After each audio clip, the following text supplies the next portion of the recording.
할렐루야. 우리 옆 사람으로 인사하십시다. 6월 한 달도 승리하시기 바랍니다.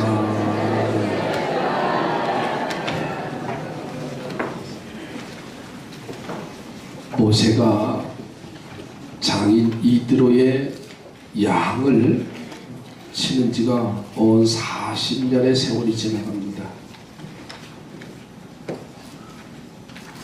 어느 날 그는 양을 이끌고 호렙산 기슭을 지나가고 있는데 그 산속 떨기나무 가운데 불이 붙어 있는 거예요. 참 이상하다 해서 모세가 가까이 가서 보니까 그 나무가 타지를 않는 겁니다. 모세는 그 신기한 광경을 보려고 가까이 가는데, 근데 그 불꽃 가운데서 모세가 하나님의 음성을 듣습니다.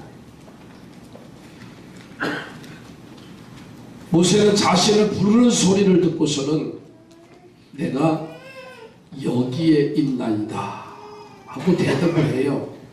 그런데 모세는, 하나님은 내 발에서 신을 벗으라고 명령을 하시면서 모세에게 하신 말씀이, 너는 애굽으로 돌아가서 그의 동족을 애굽의 왕 바로의 압제에서 구해오라고 하는 사명을 받아요. 모세는 그 명령을 받고 하나님이 주신 지팡이, 능력의 지팡이와 하나님이 주신 능력의 손을 가지고 애굽으로 가서 10가지의 재앙을 선포하고, 그리고 이스라엘 백성들을 가나안으로 인도해내는 사명을 받습니다. 자, 그런데 이때 모세의 120년의 일생에 있어서 가장 어려운 시기였습니다. 힘든 시기였어요. 무언가 나름대로 해본다고 시도한 것이 살인자가 되고, 또 그로 인해서 동족에게 배신을 당했다고 하면서 배척을 당하고 40년 동안 자라난 애굽의 왕가에서도 쫓겨났어. 그러면서 광야 40년의 생활을 하고 있을 때, 그때가 가장 힘든 때였습니다. 왕자의 자리에서 변방의 민족의 무명의 사람으로 살다 죽을 처지가 됐습니다. 그런데 호렙산 기슭에서 모세가 하나님을 만나면서 그의 생애는 완전히 바뀌어요. 저는 이 아침 축복합니다. 하나님을 만남으로 우리의 삶이 완전히 바뀌어지기를 주님으로 축복합니다. 한난 목동의 자리에서 민족의 지도자의 자리에 올라섰고 의미 있고 소망찬 일을 감당하는 사람이 됐어요.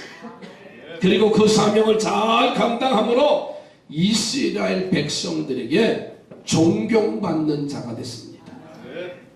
저는 그래서 이 아침 오늘 말씀의 제목을 우리를 찾아오시는 하나님, 나를 찾아오시는 하나님. 나를 찾아오시는 하나님은 어떤 하나님인가? 어떨 때 나에게 찾아오시는 하나님이 되시는가? 첫째로는 성실한 일상 속에 하나님이 찾아오셔요. 여러분, 오늘 본문의 3장 1절 말씀에 보세요. 모세가 그의 장인 미디안 제사장 이드로의 양떼를 치더니 그 떼를 광야 서쪽으로 인도하여 하나님의 산 호렙에 이르게 하매 그랬습니다. 모세가 40년을 양을 쳤던 그날도 변함없이 양을 이끌고 호렙산 기슭으로 지나가고 있는데, 이때가 모세에게는 가장 힘들고 어려운 때라고 말씀을 드렸어요. 그래서 게을러지기 쉽습니다. 자포자기하고 싶은 삶이 올 때가 바로 지금 모세가 있는 저한 상황입니다. 만약에 모세가 과거에 사로잡혀 살았다고 한다면 광야의 삶은 살지 못했을 거예요. 왜? 바로의 궁궐에서 40년 살았는데 먹는 음식도 다릅니다. 입는 옷도 다릅니다. 만나는 사람도 다릅니다. 왕가의 품격을 배워야 되기 때문에 걸음걸이도 달랐을 거예요. 그런 그가 광야에 와서 이드로의 딸과 결혼해서 양을 치는 목동에 불과했다고 한다면 그때가 가장 힘들고 어려울 때, 따라서 양치는 것을 포기하고 게을러지거나 방황하거나 할 수 있었지만은 모세는 그렇지 아니하고 맡겨진 삶을 성실히 수행했다는 사실이에요. 다시 말해서 과거의 것에 얽매이지 않았습니다. 여러분, 과거의 것에 얽매인 사람 보면 참 앞으로 전진하지 않더라. 목사님, 내가 소실적에 이렇게 화려한 집에 대거과 같은 집에서 살았는데 근데 지금 어쩌다는 말이에요. 지금의 현실이 중요하지 과거의 삶이 뭐가 그렇게 중요합니까? 근데 과거에 발목 잡히니까 한 발짝도 나가지 못하는 거예요. 근데 모세는 그렇지 않았습니다. 있는 현실 속에서 최선을 다하고 하나님의 마음을 감동시키고 그 성실함 때문에 하나님이 그를 40년 동안이나 바라보시다가 부르시고 일꾼으로 삼으신 줄로 믿습니다. 하나님이 우리를 부르시면 우리는 최고의 성도가 되는 겁니다. 하나님의 음성을 듣기만 하면 실패의 자리에서 성공의 자리로 옮겨가는 겁니다. 여러분, 지난 5개월 동안 우리는 최선을 다해서 믿음 생활하신 줄로 믿습니다. 우리 교회가 창립 30주년 여기까지 달려왔지만 이만하면 됐지 게을러거나 안주해서는 안 될 것 같아요. 다 열심을 품어서 내게 주신 삶을 감당하면 하나님이 계속 찾아와 주시고 하나님이 만나 주시고 축복해 주실 줄로 믿습니다. 이 진리를 오늘 이 아침 우리가 깨달으면 되겠습니다. 여러분, 다윗의 집에 사무엘 선지자가 찾아와서 이스라엘의 왕으로 기름 부을 자를 택하러 왔습니다. 사무엘 선지자가 오니까 이 다윗의 형제들은 좋은 옷을 입고 사무엘 선지자를 맞이하고 있었습니다. 그래서 사무엘 선지자가 도착해서 그 맏형인 엘리압의 머리에 기름을 붓고 싶은 사무엘을 제지하시고 나중에는 저 들판에서 양을 치고 있는 목동 다윗에게 그의 머리에 기름을 부어 이스라엘의 왕으로 삼으셨다는 것을 기억하십시오. 어느 여자 선교사가 오지에 가서 열심히 선교하다가 이름 모를 풍토병에 걸렸어. 몸이 아픈 것도 서러운데 객지에서 돌봐주는 사람 없다고 한다면 얼마나 더 힘들겠어. 또 거기다가 선교사는 꼬박꼬박 매달 선교비 보내주는 선교비 가지고 살아야 되는데 마침 그날 선교비가 오질 않은 거예요. 병들 없지요. 찾아오는 사람 없지요. 선교비 없지요. 그러니까 밀줍을 써서 먹을 수밖에 없었대요. 굶고 있는 아파하는 그 선교사에게 옆집에서 우유를 갖다 줘서 그래서 병마와 싸우면서 마시고 기력을 찾고 선교지를 가서 선교하고 돌아오곤 한 지가 한 달이 됐대. 근데 한 달 동안 열심히 선교하고 오니까 한국에서 선교비가 오더라는 거예요. 할렐루야. 여러분 병들고 힘들고 타향살이 할 때 먹고 싶은 게 있잖아요. 이것도 먹고 싶고 저것도 먹고 싶은데 뭐가 없어요? 돈이 없는 거지요. 선교비가 없는 거예요. 참 얼마나 힘들었겠어. 그래서 몸이 회복되어져서 그리고서는 이제 고국에 돌아와서 선교를 보고할 기회가 돼서 선교 보고를 하니까 그 선교 보고하는 가운데 의사분이 한 분이 계시더래요. 선교 보고를 마치고 났더니 의사가 선교사님 잠깐 보자고 하더래요. 그래서 선교사님 어떻게 아프셨길래 그렇게 고생을 하셨습니까? 그랬더니 이런 알지 못하는 병이 있는데 그래서 매일 밀죽만 먹고 그리고 한 달을 지냈는데 몸이 이제 좋아졌더라. 그 상황을 보더니 그랬더래요. 선교사님 만약에 한국에서 선교비가 왔으면 선교사님은 이 자리에 안 계실 것이었습니다. 그러더라는 거예요. 깜짝 놀라서 왜 그랬더니 그 병은 속병인데 만약에 한국에서 선교비가 와서 막 많은 거 먹고 싶은 거 사 먹었으면 병이 나서 선교사님 이 자리에 없을 겁니다. 그러더라는 거예요. 그냥 죽을 먹고서 병이 치료된 것이라고. 할렐루야. 병들어 어려운 중에도 열심히 맡겨진 사명을 감당하니까 모세가 어려울 때 찾아오신 우리 하나님이 이 선교사를 찾아오셔서 자연 치유를 하신 줄로 믿습니다. 여러분의 삶이 어렵고 힘들어도 그럴 때일수록 더 열심히 맡겨진 일에 충성하면 됩니다. 아무리 힘들고 어려워도요, 내게 주신 사명을 성실하게 감당하면 하나님은 고쳐주시고 회복시켜주시고 우리를 세워주실 줄로 믿습니다. 옆에 보고 우리 성실하게 삽시다. 이것이 하나님이 찾아오시는 삶이에요. 환경만 탓하고 조건만 탓하면은요, 우리는 가장 패할 수밖에 없는 실패자로 남아있을 수밖에 없어요. 두 번째로는 하나님은 신비한 능력 속에서 우리를 찾아오셔요. 오늘 본문에 보니까 모세가 호렙산 불꽃 속에서 본 모든 것은 하나님의 신비한 능력이었어요. 무슨 떨기나무에 불이 붙었는데 타지 않는 그것이 신비한 능력이고, 그 불 속에서 하나님의 사자가 나타난 것도 신비한 능력이고, 그 불 속에서 하나님의 음성을 들은 것도 신비한 능력이고, 모든 것이 신비함이고 하나님의 능력이었어요.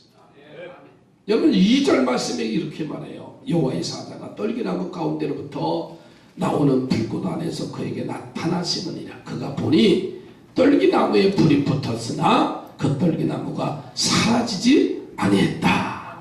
이렇게 하나님은 낙심하고 피곤한 모세에게 신비한 능력을 보여주셨어요. 그에게 찾아오셨어요. 그에게 사명을 주셨어요. 그리고 오늘 본문에 기록하시고 수천 년이 지난 이 아침 이 말씀을 듣게 하시는 줄로 믿습니다. 우리도 모세처럼 힘들고 어려운 삶을 살면서도 포기하지 마십시다. 맡겨진 일에 삶의 열심을 가지면 우리에게도 이런 신비한 능력 속에 우리를 찾아와 주시고 우리를 만나 주시고 나에게 사명을 주실 줄로 믿습니다. 하나님의 능력은 무한대입니다.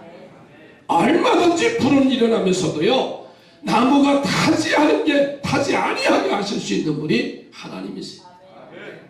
없는 것을 있게 하시는 하나님입니다. 죽은 자를 살리시는 게 하나님이십니다. 사막에서 샘을 솟게 하시는 것도 하나님이세요.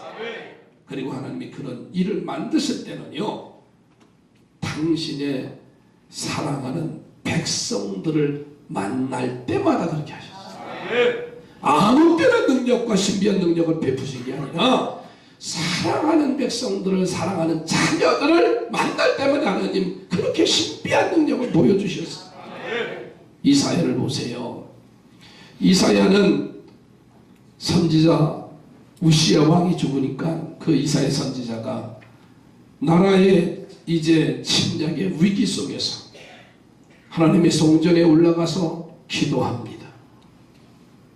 그곳에서 간절히 이사야 청년이 기도하니까, 기도하는 중에 눈을 들어서 성전을 바라보니까는 하나님이 스랍과 그룹들을 데리고 이사야가 기도하는 그 성전에 나타났어요. 이사야는 너무나 당황하고 감격을 했어요. 그래서 그가 말하지요. 화로다 나로 죽게 되었도다. 나는 입술이 부정한 자로다. 만군의 여호와 하나님을 배웠도다. 그러자 하나님은 천사를 보내서 제단의 숯불을 가져다가 이사야의 입을 찢어주시고 내 입이 깨끗해졌고 내 죄가 사함을 받았느니라. 그리고 그를 보내어서 이스라엘의 선지자로 삼아주셨어요. 성전에서 하나님을 뵙는 것도 신비한 능력인데, 이 능력과 하나님을 만난 영적 체험이 이사야 선지자를 어떤 고난 속에서도 흔들리지 않는 하나님의 일꾼으로 만드신 줄로 믿습니다. 하나님은 신비한 능력을 그때그때마다 우리에게 보여주십니다. 만약에 우리가 그 능력을 보고 체험하고 느꼈다고 한다면 우리는 피곤하지 않을 겁니다. 왜? 살아계신 하나님을 보았기 때문에, 하나님은 내 편이라고 고백하기 때문에 우리는 일어날 수가 있어요. 어느 대학 강의실에서 교수가 학생들에게 묻습니다. 어느 가정의 남편은 매독 환자이고, 그리고 그의 아내는 폐병 환자인데, 그 부부 사이에 아이들이 4명이 태어났는데 한 아이는 병이 들어서 죽었고, 그리고 3 아이는 비실비실하고 언제 죽을지 모르는데, 근데 이 가정에 부인이 임신을 했다면, 아이를 가졌다면 어떻게 해야 됩니까? 하고 학생들에게 물었습니다. 어떻게 해야죠? 어떻게 아이를 낳습니까? 남편은 매독 환자고, 엄마는 결핵 환자고, 폐병 환자고, 도저히 희망을 볼 수 없는 이 고통 속으로 아이를 이제 낙태시켜야 됩니다. 이렇게 말을 해요. 그때 강의하던 교수는 이렇게 말합니다. 너희들은 베토벤을 죽였다. 이렇게 말을 했대. 바로 그 어려운 가정의 이야기는 베토벤의 이야기, 가정의 이야기였어요. 이것이 바로 하나님의 신비한 능력을 우리에게 가르쳐 주시고, 그리고 그 능력을 찾아와 사람을 만나 주시고 그를 하나님의 복된 일꾼으로 만드시는 과정이라는 거예요. 왜냐하면 모든 사람들이 보기에는 5번째 아이는 태어나도 정상이 아니라고 하는 것을 분명히 알 수가 있어요. 그런데 하나님은요, 그 5번째 아이에게 신비한 능력으로 찾아와서 병을 고쳐주시고 하늘의 신비한 영감을 부어주셔서 인류 영혼에 소망과 기쁨을 주는 세계적인 음악가로 만들어놨다는 거예요. 이 하나님의 신비한 손길 때문에 그가 작곡한 수많은 음악 가운데 하나인 교향곡 9번 합창곡은 수많은 사람들에게 눈물을 흘리며 감동을 주는 메시지가 됐어요. 베드로는 생명처럼 의지하며 따라다니던 예수님, 아무 힘도 쓰지 못하고 십자가에 못 박혀 돌아가시니까는 그가 이렇게 말합니다. 우리가 3년 동안 예수님을 따라다닌 게 헛따라다녔지. 우리 주제에 무슨 예수님이 제자가 되냐? 우리가 어렸을 때부터 배운 것은 저 갈릴리 바다에서 고기 잡는 어부 출신이, 그러면서 다른 제자들을 선동해서 고기나 잡으러 가자, 이렇게 포기합니다. 그래서 그들은 고향에 가서 갈릴리 바다에서 밤을 새도록 고기를 잡지만은 고기 한 마리 낚이지 않았어요. 그러나 부활하신 주님은 그들을 찾아가셨어요. 베드로야, 얼마나 고기를 잡았느냐. 밤이 맞도록 한 마리도 잡지 못했습니다. 그래? 예전에도 한번 말씀하셨지요. 깊은 데로 와서 그물을 던지라. 베드로야, 배 오른편에 그물을 던져라. 153마리의 큰 고기가 가득 잡히는 역사가 나타났어요. 그 사실을 보고 베드로는 고기를 낚는 어부가 아니라 사람을 낚는 어부 베드로가 되었습니다. 이처럼 하나님은 신비한 능력 속에서 나를 찾아오시고 나를 변화시켜 주시고 나에게 은혜를 주시고 하나님의 백성답게 살게 하시는 줄로 믿습니다. 우리 삼산교회가 이제 30주년을 통해서 여기서 안주해서는 안 됩니다. 이제 다음 주간부터 3주간 특별 새벽 기도를 할 겁니다. 새벽 기도를 통해서 정말 일백성도들이 모여서 기도하고 싶어요. 일어나서 오늘같이 새벽에는 이해가 돼요. 어제 새벽서부터 집에 그러니까 밤 10시 반 되니까 쉬는 시간도 안 주고 그냥 뺑뺑이 돌리는데 우리 게스트들이 그래요. 다음에 또 뭐해요? 그냥 맡기신 것 같아. 오늘 새벽 같은 데는 이해가 가요. 나도 자고 싶은데. 어제 오면서 운전하면서 그랬어요. 여보, 왜? 성령 수양이 한 주일 같은 날은 좀 쉬었으면 좋겠다. 했더니 오케이 그럴 줄 알았더니 무슨 소리냐. 교환이 아침에 일어나보니까 나만 일어났어. 이해가 가요. 새벽 4시에 일어나서 이 영적인 싸움이기 때문에 놀러 갔다 와도 피곤한데요. 영적인 싸움은요 보통 힘든 게 아니에요. 그러나 여기서 우리는 멈출 수가 없습니다. 계속해서 하나님의 신비한 능력을 체험하기만 하면 되는데 아멘이지요. 그 주님을 만나기만 하면 되는데 마지막 세 번째로는 세밀한 관심을 가지면 그 속에서 찾아오시는 거예요. 이제 노래 좀 크게 뜨세요. 핸드마이크 잡고 하니까 성도들이 더 잘 보이네요. 오늘 왜 이렇게 좋은 분이 여기 있고 저기 있고. 난 이거 가지고 할 때는 잘 여기에 집중하느냐 하는데 이번 주부터 계속 마이크 강단에다 올려놔. 이거 보니까 좋은 분이 어떤 분은 이렇게 쓰러져서 주무시는 분이 계시네. 딴 때는 지난주에는 안 보이더니 오늘은 왜 이렇게 보여요?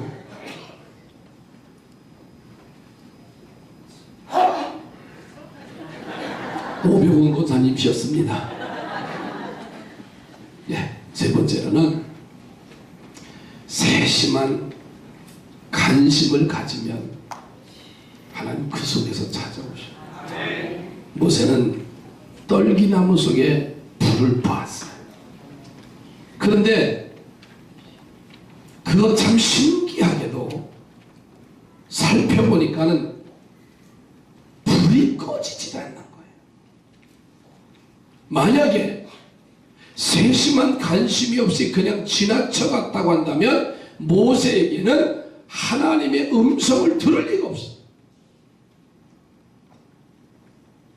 그런데 모세가 이 축복을 받을 수 있었던 세 번째 이유는 떨기나무가 어찌하여 타지 아니하는고 하고서는 거기에 깊은 관심을 가졌어요. 똑같은 일을 보고도요, 관심을 갖는 사람과 갖지 않는 사람의 차이는 큽니다. 관심이 없는 사람은 그냥 지나칠 것이고, 관심이 있는 사람은 그 일을 더 자세히 보고 원인과 결과를 찾아보잖아요. 이 성전을 지을 때 짓기 전에 성전 짓는 게 목사에게는 관심이잖아요. 차를 타고 지나가면서 뭐가 보일까요? 성전이 다 보이는 거예요. 예배당들이 다 보이는 거예요. 여러분, 다음 토요일날 아니면 한 달 후에 내 자녀를 결혼식을 한다면, 우리 애가 말고요, 그 부모들은 뭐가 보이겠어요? 예식장은 벌써 보였어요. 지금은요. 그렇죠? 어디에 관심을 가지고 있느냐에 따라서 그것만 보이는 거예요. 아, 무슨 한복을 입을까? 그러면 부평에 한복집이 그렇게 많은 거 아세요? 지난번 결혼한 우리 최민희 장사님 한복집 많지요? 예. 우리는 안 보여요. 삼산 사거리서부터 보이기 시작하는데, 그 갈산동 그 옆에 건물에도 한복집이 있고요.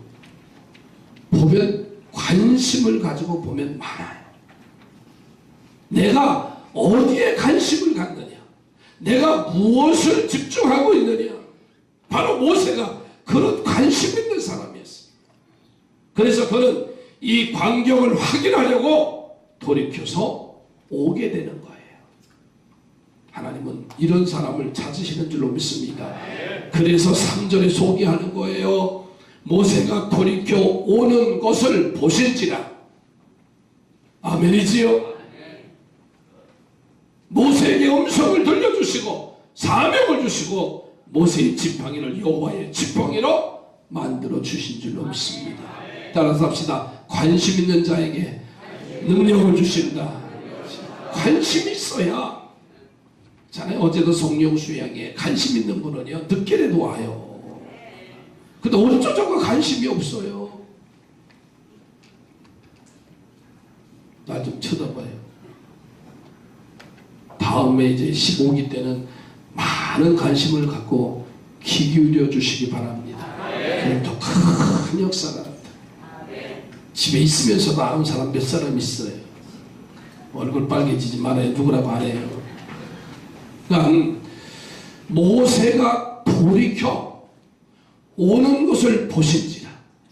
아, 거기에 뭔가 있나 보다 하면서 그곳에 집중하니 하나님의 음성이 들렸고, 하나님이 주신 사명을 붙잡았고, 그 일 때문에 주의 영광을 드러내게 된 줄로 믿습니다. 많은 사람들이 하나님의 손길이나 섭리를 보는데, 그러나 믿음 없는 사람들은요, 그것을 보고 좋은 일일 때는 뭐라 그래요? 아이, 재수가 좋다. 나쁜 일일 때는요, 운수가 나쁘다고 이야기하고 넘어가 버려요. 이런 사람에게는 우리 하나님이 더 이상 뜻과 섭리를 알려주시지 않습니다. 기적을 주시지 않아요. 내게 혹 좋지 않는 사건이 일어났다 할지라도 하나님이 내게 어떤 계획을 하고 계시기에 이러한 질고와 어려움을 주시는가, 반드시 그 속에는 주의 섭리가 있겠다. 왜 이렇게 내게 좋은 일이 일어나는가? 하나님이 나에게 칭찬해 주시는구나. 교만하지 말고 더 섬기면서 주의 영광을 드러내야지. 근데 우리는 조금만 잘하면 이게 교만 덩어리가 일어나고, 조금만 잘못하면 실수하고 그냥 포기하는 우리들의 모습이 아닌가요?